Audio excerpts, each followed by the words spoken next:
السلام عليكم ورحمة الله وبركاته أحبابي الكرام. يا رب تكونوا بخير وصحة وسعادة وسلامة وستر من عند الله. النهاردة بنتكلم عن فيديو الاستثمار الزراعي التاني والاستثمار في التصدير.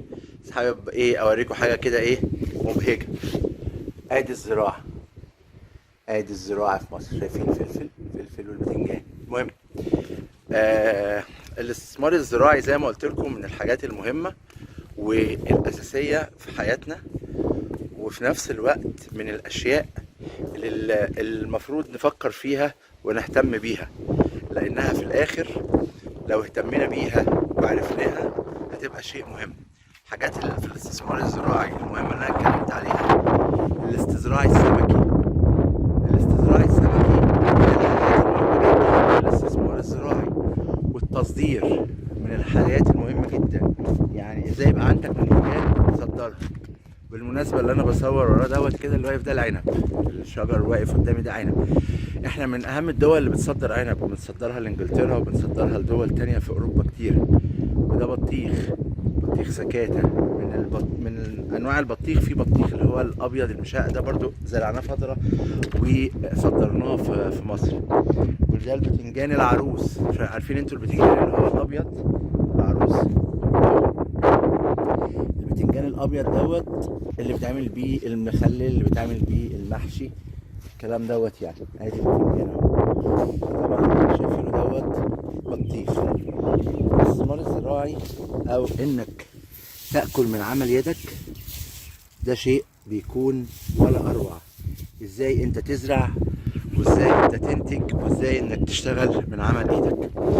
موضوع التصدير الزراعي من الحاجات المهمة جدا اللي بتدخل عملة للبلد، وبالتالي بتخلي عندنا القدرة والإمكانية اللي احنا يخش لنا فلوس في الدولة. بالمناسبة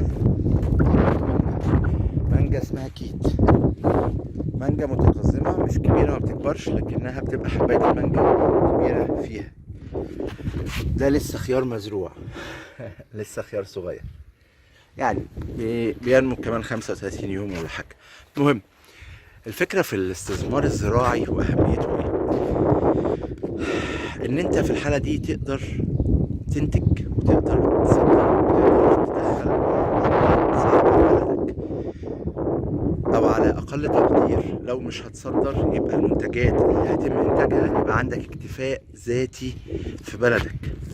طبعا من الحاجات المهمة اللي ممكن نعمل فيها اكتفاء ذاتي وتفرق معانا كتير الغلة أو البرسيم أو الذرة عشان العلف الخاص بالمواشي. في أنواع كتير مزروعة هنا. فلفل، هتلاقوا هنا فلفل، هتلاقوا دي جوافة، ده شجر جوافة، هتلاقوا الشجر ده تفاح، ده تفاح اهو زي ما انتم شايفين. وفي برضو كنتالوب بعكس الشمس، هتلاقوني مش باين قوي. في برضو هنا كنتالوب اللي هو بيسموه الشمام والشاهد، يعني ما شاء الله ما شاء الله. ده كنتالوب، ودي زهرة الكنتالوب، وده كده فلفل اللي بيحب الشطة، اللي من هواة الفلفل أو الشطة. المهم اللي أنا عايز أكده وأكد عليه إن الاستثمار الزراعي من أهم الحاجات اللي ممكن، اللي في ظهري دي جوافة، من أهم الحاجات اللي ممكن تجيب لنا دخل كويس جدا لو تم تنظيمها وتخطيطها والتركيز فيها للوصول إلى أعلى معايير ونكون بروفيشنال. بالمناسبة احنا عندنا تصدير في مصر لدول خارجية زراعي، بنصدر بطاطس، بنصدر برتقال، بنصدر عنب، بنصدر خوخ، بنصدر فلفل ألوان، لكن ممكن ما تكونش بكميات كبيرة، وممكن بيبقى فيه حاجات معينة المفروض تتعمل وتتابع، وكواليتي وجودة معينة في أوقات معينة وإنتاجات معينة.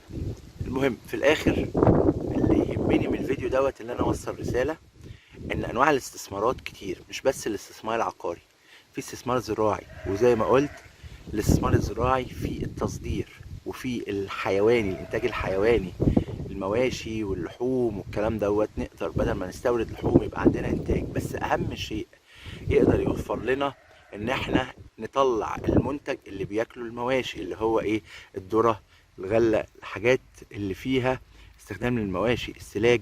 الحاجات دي مهمة جدا، لو قدرنا نوفرها بشكل كبير وتكلفة مش عالية اللحوم اكيد هترخص. anyway، حبيت في الفيديو ده اشرح لكم واصور لكم من الطبيعة عشان تبقوا واخدين بالكم ان احنا لما نتكلم عن الاستثمار الزراعي هنتكلم عليه من قلب الزراعة نفسها. بالتوفيق للجميع، دمتم بخير، وان شاء الله لو ربنا احيانا هنتكلم بعد كده عن الاستثمار الصناعي.